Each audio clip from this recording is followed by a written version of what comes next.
Ya Allah, lembutkanlah hatiku, Ya Allah. Lama aku tunggu untuk ampuni ayah. Kemana hilangnya rasa?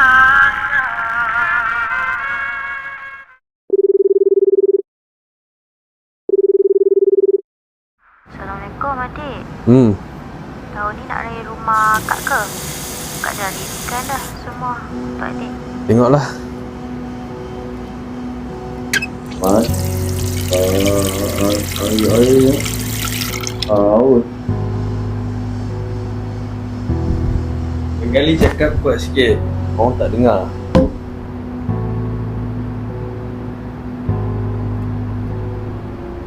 Ya Allah, orang tua ni. Kau ni orang tua, dah raya pun menyusahkan aku. Ha? Kau nak minum sangat kan? Ha?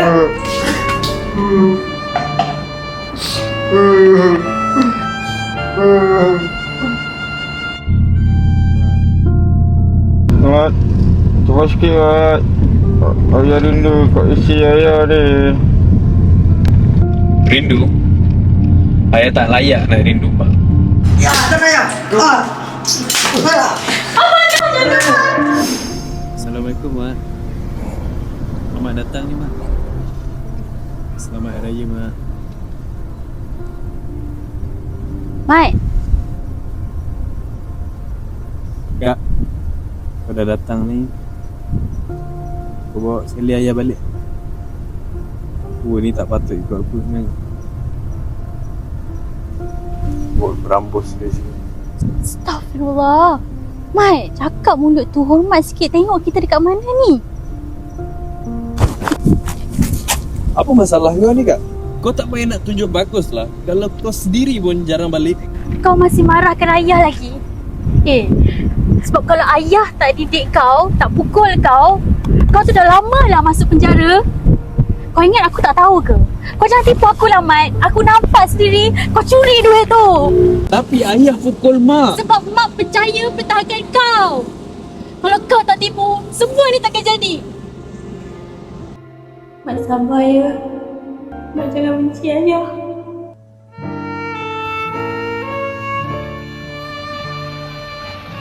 Ya Allah, apapun langkahku, aku tahu aku jahil sebagai seorang suami kepada mak dan sebagai ayah kepada anak-anak. Dan apapun silap mereka, aku ampunkan, Ya Allah. Ya Allah, kau mudahkanlah kehidupan dan urusan anak-anakku yang aku sayangi, Ya Allah. Ya. Bangun ya. Ya. Ya. Ya.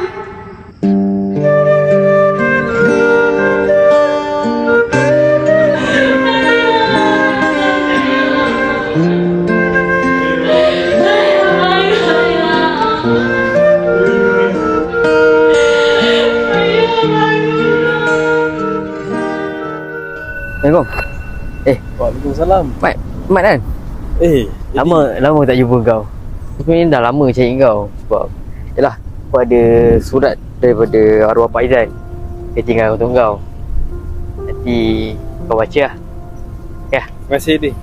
Sama-sama. Nanti jemput Pun kau tahu lah, aku kerja setiap 24 jam. Baik. Terima kasih, Dik. Sama-sama.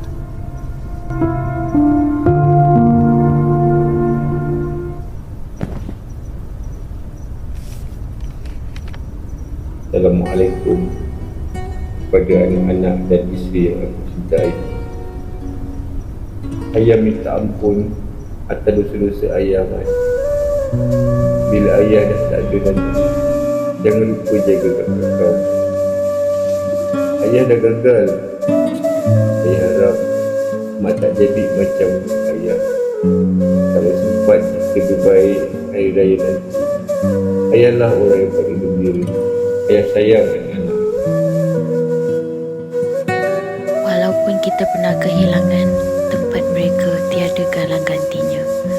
Hargailah masa gembira dan terus membawa memori itu bersama. Iklan raya ini dibawakan khas oleh baterikereta.com, pakar bateri kenderaan anda.